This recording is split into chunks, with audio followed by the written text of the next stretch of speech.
Hello friends, welcome to another new video. আজকে একটা অত্যন্ত জরুরি এবং এমার্জেন্সি তথ্য নিয়ে এই ভিডিওটা বানানোর চেষ্টা করছি।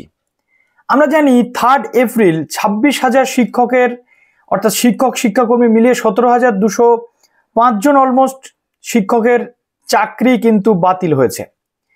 এবং আমরা জানি যে বারংবার একটা জিনিসই উঠে আসছিল যে ফ্রেশ রিক্রুটমেন্ট। কিন্তু সুপ্রিম কোর্টের জাজমেন্ট কপিতে আদৌ কি ফ্রেশ রিক্রুটমেন্ট কথাটি ছিল নাকি ফ্রেশ সিলেকশন কথাটি ছিল, এটা আমাদেরকে প্রথমে আগে জানতে হবে। প্রথমত আমরা যেটা দেখতে পাচ্ছি যে বিভিন্ন জায়গাতে এই জিনিসটা নিয়ে খুব চর্চিত যে ফ্রেশ রিক্রুটমেন্ট মিনস সেই জায়গাতে কিন্তু নতুনদেরও সুযোগ দেওয়ার জায়গা রয়েছে।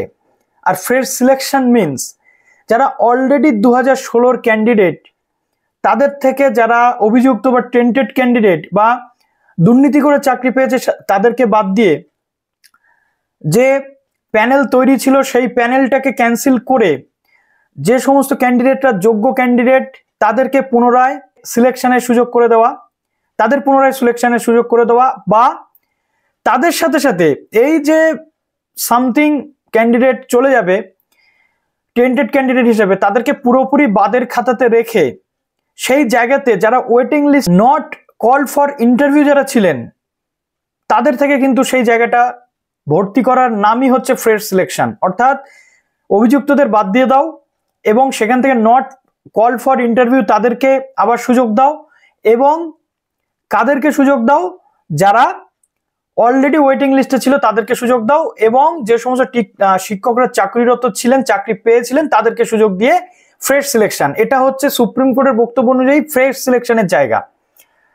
এটা নিউ রিক্রুটমেন্ট নয়, সেই অর্থে নিউ রিক্রুটমেন্টের কথা সুপ্রিম কোর্টের ওই জাজমেন্ট কপিতে কোথাও নেই, ফ্রেশ সিলেকশন করতে বলা হয়েছে।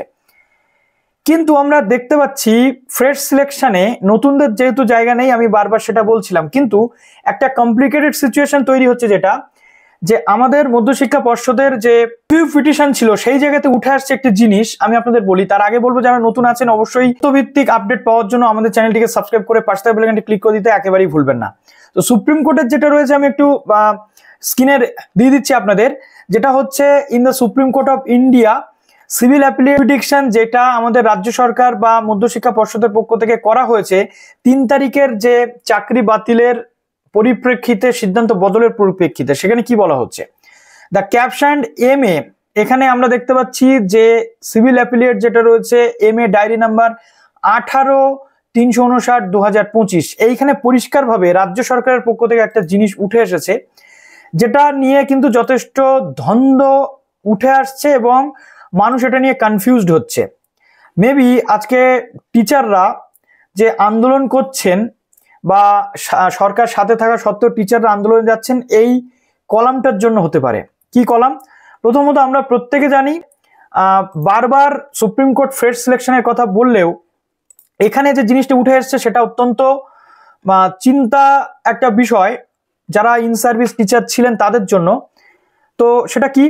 প্রথমত আমরা দেখতে পাচ্ছি in compliance with the judgement honourable court stated that taken appropriate step to direct initiation of a fresh recruitment process. But আমরা যদি কোর্টের অর্ডার দেখি যেটা জাজমেন্ট ছিল যেখানে 48-49 যদি দেখি সেখানে শুধু বলা হয়েছে ফ্রেশ সিলেকশনের কথা, ফ্রেশ রিক্রুটমেন্টের কথা কিন্তু কোথাও বলা হয়নি।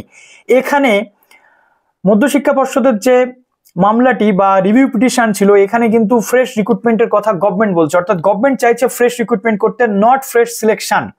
এখান থেকে সেটা কিন্তু পরিষ্কার হচ্ছে, এটা আপনি বলছি না, এটা এখান থেকে পরিষ্কার হচ্ছে এই রিভিউ পিটিশন থেকে যে গভর্নমেন্ট চাইছে ফ্রেশ রিক্রুটমেন্ট। অর্থাৎ ফ্রেশ রিক্রুটমেন্ট মানে সেখানে নতুনদেরও সুযোগ দিতে হবে। তাহলে ফ্রেশ সিলেকশন আর রিক্রুটমেন্টের মধ্যে তো পার্থক্য আছে। আমি জানি না এই মামলাটি সাবমিট করার আগে কোনো গলদ আছে নাকি, সেটা সন্দেহ, কেননা আমি নিজে আইনের লোক নই, কিন্তু বিভিন্ন যারা অ্যাডভোকেট রয়েছেন তাদের যে বক্তব্য উঠে আসছে বিভিন্ন জায়গা থেকে উঠে আসছে সেখান থেকে এটুকু ক্লিয়ার যে গভর্নমেন্ট এখানে বা মধ্যশিক্ষা পর্ষদ এখানে ফ্রেশ রিক্রুটমেন্টের কথা বলছেন এবং ফ্রেশ রিক্রুটমেন্ট অনুযায়ী যথেষ্ট সময় লাগবে। তার জন্য তারা কি বলছেন যে 17,206 যে টিচাররা রয়েছেন যাদের টেন্টেড লিস্টে নাম নেই, আনটেন্টেড ক্যান্ডিডেট, তাদের অন্তত এই একাডেমিক সেশন পর্যন্ত স্কুলে যেতে দেওয়া হোক। ফ্রেশ রিক্রুটমেন্ট যখন হবে তখন হবে, কিন্তু সেটা সময় সাপেক্ষ কাজ এবং অলরেডি আমরা এসএসসির পক্ষ থেকে শুনেও ছিলাম যে ফ্রেশ রিক্রুটমেন্টের জন্য যা যা প্রসিডিওর সেটা স্টার্ট করে দেওয়া হচ্ছে।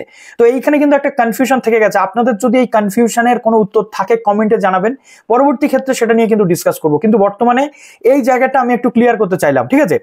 যেখানে বলা হচ্ছে প্যারাগ্রাফের একদম শেষ দিকে চলে আসুন যে considerable time to needed to fulfill the vacancies that have been created, অর্থাৎ যে ভ্যাকেন্সি ক্রিয়েটেড হয়েছে সেটা ফুলফিল করতে একটু টাইম লাগবে, এবং therefore in the interest of public interest এবং শিক্ষা ছাত্রছাত্রীদের শিক্ষার কথা ভেবে across the state the applicant request the unattended candidate be allowed to continue with their services till the recruitment of a fresh batch of teachers is included has to be had at the earliest. অর্থাৎ trust it is a prayed that the instant MA may be listed at the earliest. অর্থাৎ এখানে একটা পরিষ্কার জিনিস বলা হয়েছে যে রাজ্যের শিক্ষার স্বার্থে, পাবলিক ইন্টারেস্টের স্বার্থে, এডুকেশন যেহেতু পাবলিক ইন্টারেস্টের বিষয়, তাই যাতে শিক্ষা ব্যবস্থাটা ভেঙে না পড়ে তার জন্য এই একাডেমিক সেশন পর্যন্ত যাতে কোনো বিঘ্ন না ঘটে তার জন্য যারা আনটেন্ডেড ক্যান্ডিডেট রয়েছেন তাদেরকে বা এই 17,206 এর মধ্যে যারা ফ্রেশ ক্যান্ডিডেট রয়েছেন যাদের কোনো অভিযোগ নেই তাদেরকে স্কুলে কন্টিনিউ করতে দেওয়া হোক, যাতে করে সমস্যা না হয়, এবং পরবর্তী ক্ষেত্রে রিক্রুটমেন্ট প্রসেস কমপ্লিট হলে হবে। তার জন্য একটু টাইম লাগবে, এটা রাজ্য সরকার বা মধ্যশিক্ষা পর্ষদের পক্ষ থেকে বলা হয়েছে। কিন্তু এখানে তো ফ্রেশ রিক্রুটমেন্টের কথা বলা হয়েছে। ফ্রেশ রিক্রুটমেন্ট মিনস তাহলে আমরা যেটা জানবো যে নতুনরাও সেখানে সুযোগ পাচ্ছে, এইটা কিন্তু ক্লিয়ার করা দরকার, ঠিক আছে? 2 নম্বর পয়েন্ট হচ্ছে সুপ্রিম কোর্টের, যেটা আমি আপনাদের দেখিয়ে দিই 48 এবং 49-এ ফ্রেশ রিক্রুটমেন্ট নয়, ফ্রেশ সিলেকশনের কথা বলা হয়েছে। আর সিলেকশন মিনস যদি কোনো প্যানেলে বা যদি কোনো লিস্টে ভুল থাকে সেইটাকে সংশোধন করে পুনরায় যারা ফ্রেশ রয়েছেন তাদেরকে নিয়ে সিলেকশন করা। তো এখন প্রশ্ন কিন্তু এই জায়গায় উঠেছে, যার জন্য মেবি শিক্ষক আন্দোলন বা এই যে প্রতিবাদের জায়গাগুলো তৈরি হচ্ছে। কেননা এই যে রিভিউ পিটিশন হয়েছে বা এই যে MA ডায়েরি নাম্বার 18,359 এই জিনিসটা হয়েছে, এখানে কোথাও এই ডিসপিউটটা সবার নজরে এসেছে যে অ্যাকচুয়াল তাহলে হচ্ছেটা কি। বক্তব্য এক, কিন্তু কার্যকারিতার ক্ষেত্রে জিনিসটা চেঞ্জ হয়ে যাচ্ছে।